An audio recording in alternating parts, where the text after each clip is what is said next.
우리가 사는 이 한국 사회 체제가 뭐라고 그랬어요? 자본주의 시장경제. 자본주의예요. 자본주의. 우리는 자본주의는 두 가지 경제가 있습니다. 하나는 자본주의 시장경제가 있고 자본주의 통제경제가 있어요. 통제경제는 전시해야 하는 것이고 지금 우리 자본주의 시장경제입니다. 자본주의 시장경제이기 때문에 모든 키워드는 자본이에요. 자본. 우리 박 회장 얘기했죠. 중국집 앞만 잘하면 뭐해? 거기다가 건물주가 빨대 꽂아버리면 덥기만 덥지 안 돼요. 편의점 좋은 데는요 많이 팔립니다. 그런데 편의점 원청업자가 어떻게 해버려? 새로 올려버려. 다시 말하면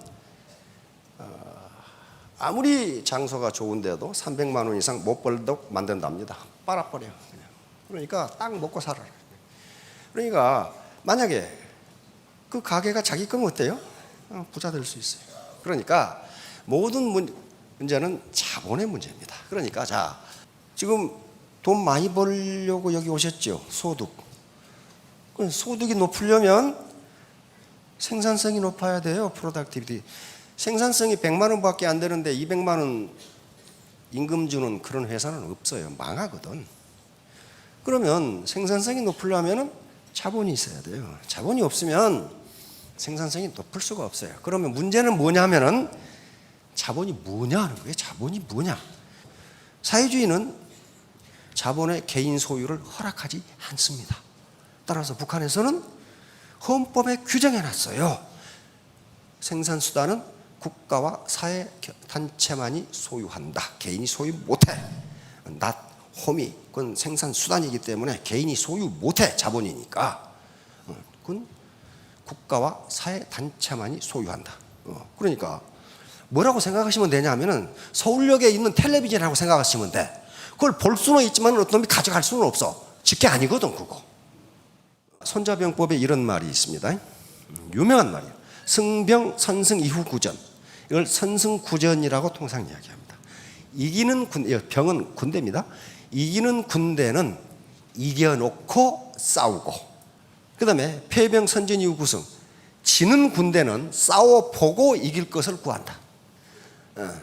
그러니까 어제도 뉴스 보니까 제조업의 일자리가 6만 5천 개가 줄었더라고요. 그러다 보니까 그 사람들이 어디 가서 먹고 살긴 해야 되잖아요. 그래서 식품위생업으로 다 갔어. 그럼 그 사람 그 말은 무슨 말이에요? 식당 개업을 많이 했다 그런 말이에요. 그러면 이겨놓고 싸움을 시작한다면 내가 식당을 개업했을 때 내가 돈을 벌 수 있다는 자본이 축적되어 있어야 돼. 그런데 해놓고 벌라고 그런다. 그럼 반드시 진다 그런 말이에요. 반드시 진다.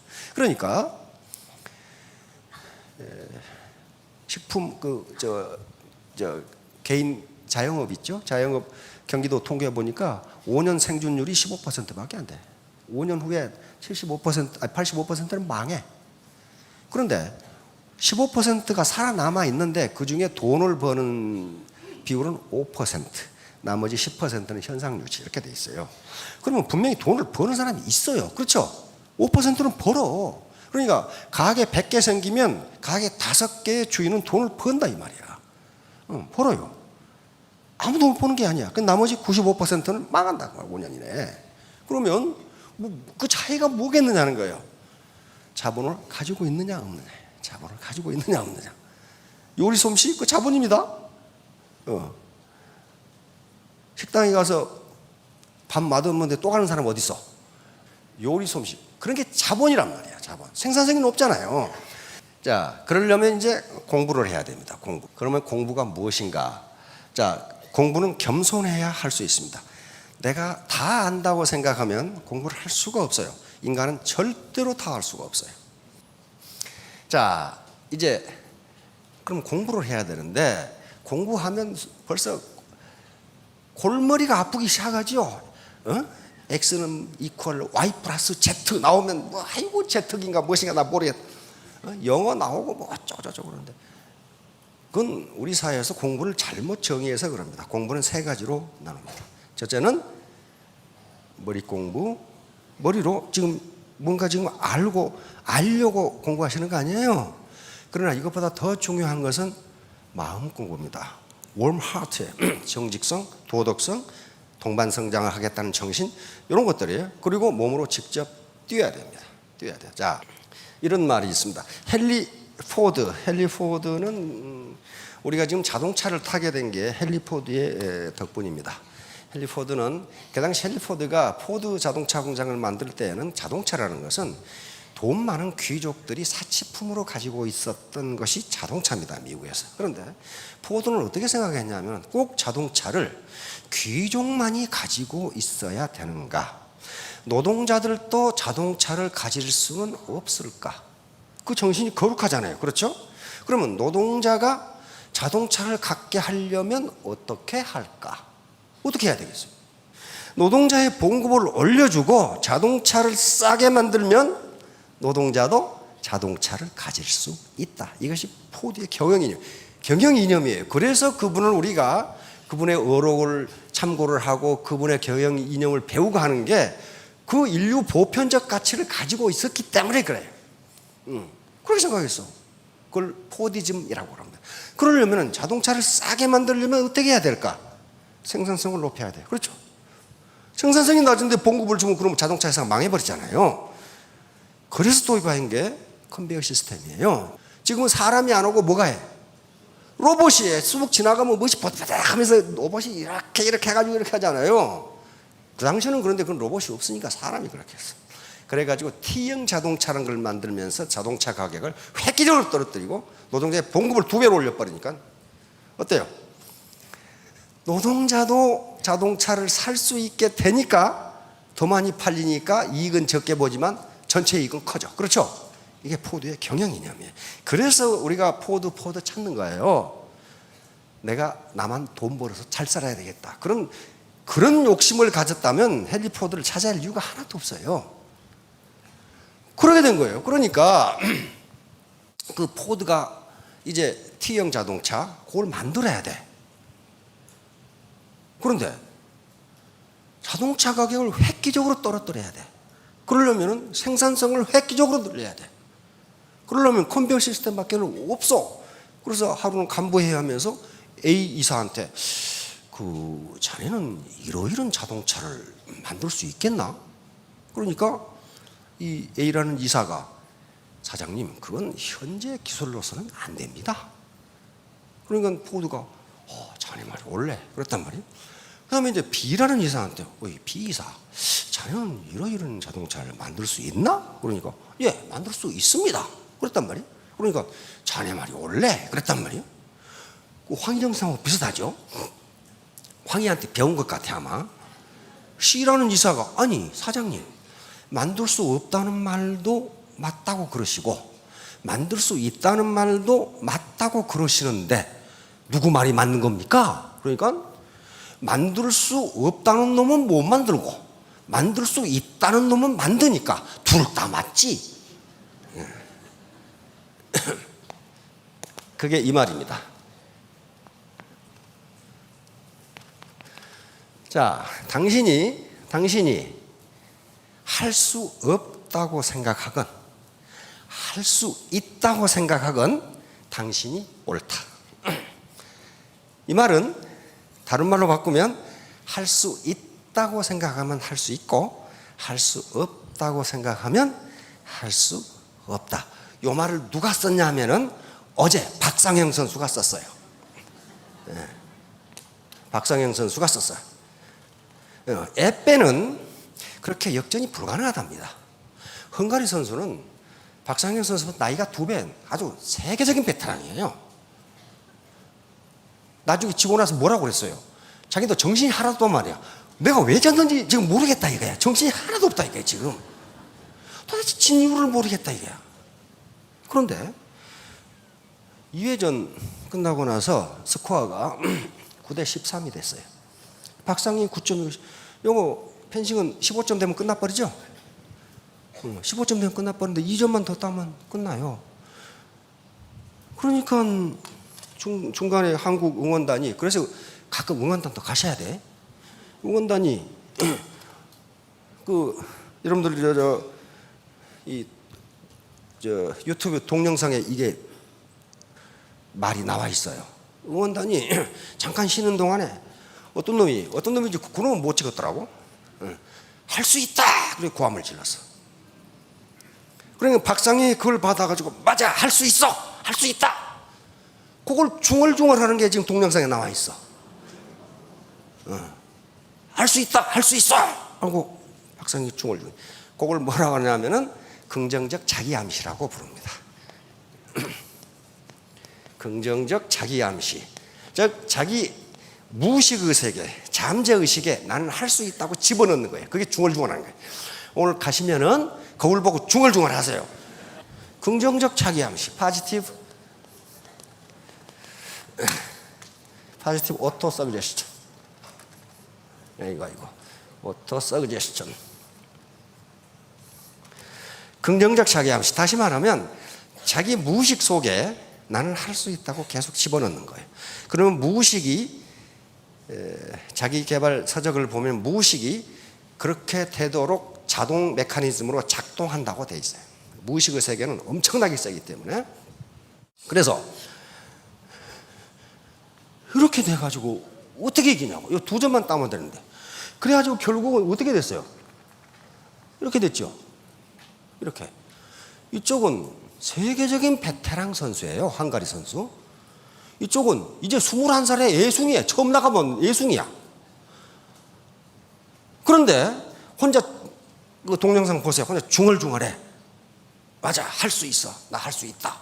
이런 식으로. 그런데 하는 동안에 14대 14가 되어버렸어. 그러니까 헝가리 선수가 이 정신이 하나도 없어. 지가 어째서 그렇게 됐는지는 몰라. 함정을 못 타.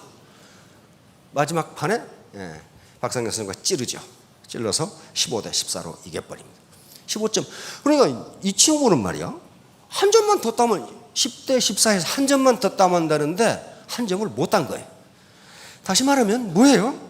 박상현 선수의 잠재의식이 성공 메커니즘으로 작동하기 시작한 거예요. 그래서 자기도 몰라. 찔렀는데 파란불이 들어오니까 이겼다. 야, 이겼다.